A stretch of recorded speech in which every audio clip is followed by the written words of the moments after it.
আমরা চাঁপাইনবাবগঞ্জকে পরিচ্ছন্ন, বসবাসযোগ্য এবং স্বাস্থ্যের জন্য উপযোগী করে আমরা গড়ে তুলতে চাই। আমরা চাঁপাইনবাবগঞ্জকে সবুজায়নের চাপাই, সবুজ নগরী হিসাবে, জেলা হিসাবে আমরা গড়ে তুলতে চাই। কারণ মানুষের সাথে, প্রাণীর সাথে গাছের এবং একটা সম্পর্ক রয়েছে। আমরা অক্সিজেন ধারণ করি, কার্বন ডাইঅক্সাইড ছেড়ে দিই। গাছ কার্বন ডাইঅক্সাইড গ্রহণ করে এবং অক্সিজেন ছেড়ে দেয়।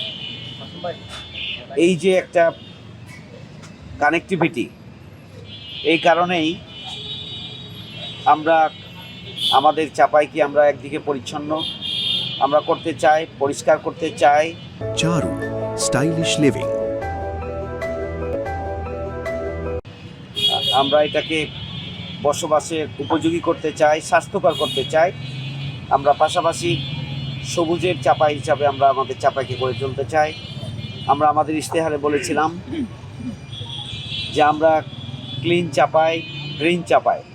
আমরা ইনশাআল্লাহ গ্রিন অ্যান্ড ক্লিন চাঁপাইনবাবগঞ্জ হিসাবে এই ব্যানারেই আমাদের চাঁপাইনবাবগঞ্জকে পরিষ্কার পরিচ্ছন্ন করার, স্বাস্থ্যকর করার আমাদের যে অভিযান এবং কার্যক্রম এবং সবুজের নগরীতে পরিণত করার যে কার্যক্রম, আমরা এই ব্যানারেই সামনের দিনে আমরা অব্যাহত রাখবো ইনশাআল্লাহ।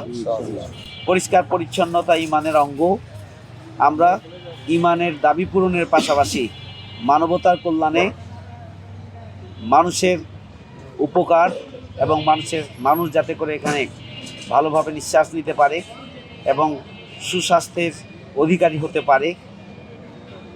আমাদের এই যে নগরীর অপরিচ্ছন্ন অবস্থা, আমাদের ইউনিয়নগুলোর যে অপরিচ্ছন্ন অবস্থা, এখান থেকে জনগণকে যাতে আমরা মুক্তি দিতে পারি, সেই জন্য আমাদের আজকের এই অভিযাত্রা। আমরা আমাদের এই যাত্রা অব্যাহত রাখবো ইনশাআল্লাহ। আজকে আমরা শুরু করছি।